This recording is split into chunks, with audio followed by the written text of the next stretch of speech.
Guideline. Guideline क्यों है ये, क्यों कह रहे हैं उसको guideline?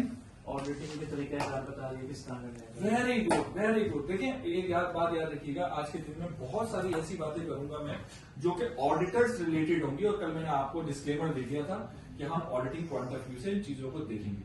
The important aspect is कि बहुत सारी ऐसी चीजें होती है जो कि ऑडिटर के पास एक ऑथेंटिक मालूमात होती है। अक्सर लोग उसको भी स्टैंडर्ड कहते हैं, स्टैंडर्ड नहीं है, गाइडलाइन है, तभी ये रैपिडली चेंज होती है।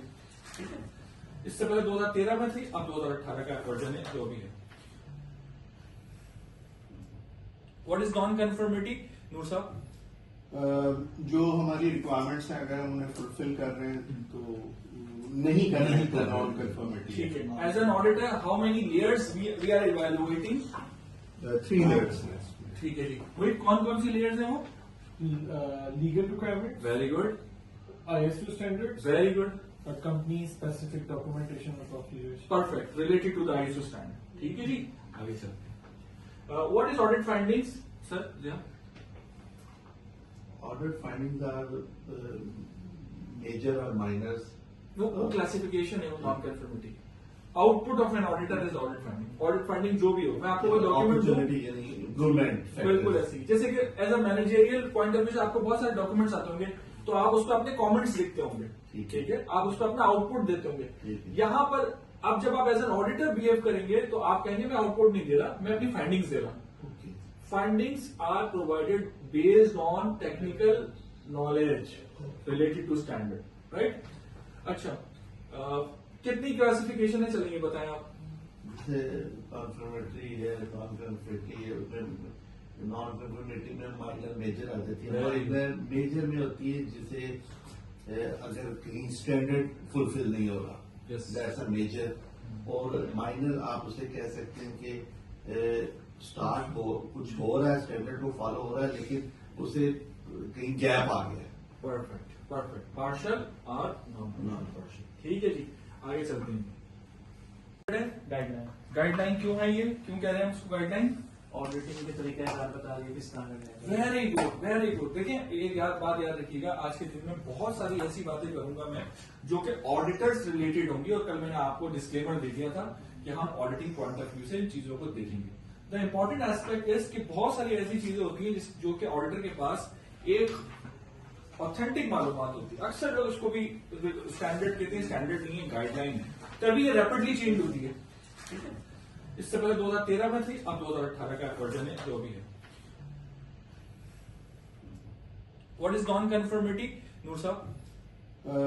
जो हमारी रिक्वायरमेंट्स हैं अगर हम उन्हें फुलफिल कर रहे हैं तो नहीं कर रहे हैं तो नॉन कन्फर्मेटी। ठीक है, as an auditor how many layers we are evaluating?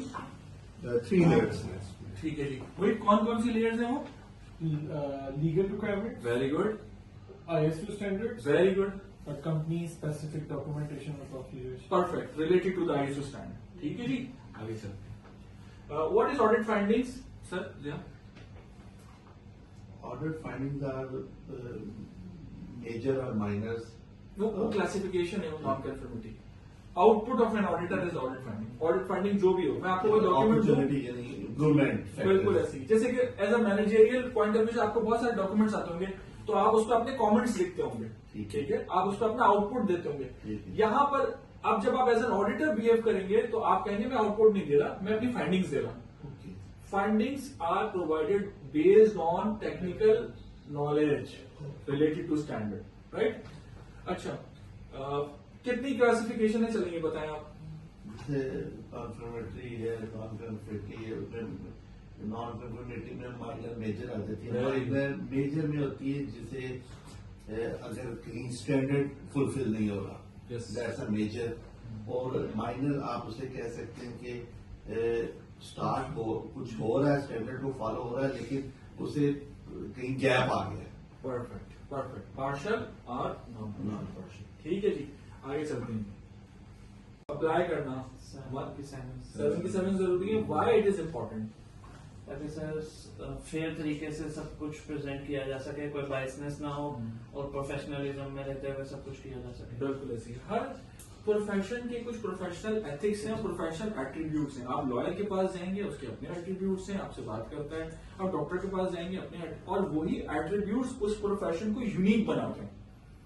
आप मौलवी साहब के पास जाएंगे, अलग एट्रीब्यूट्स हैं। आप होटल में किसी मैनेजर, हर प्रोफेशन के इसी तरीके से ऑडिटिंग एट्रीब्यूट्स हैं ये 7। कौन कौन से मुझे अगर आप रीड आउट कर दें?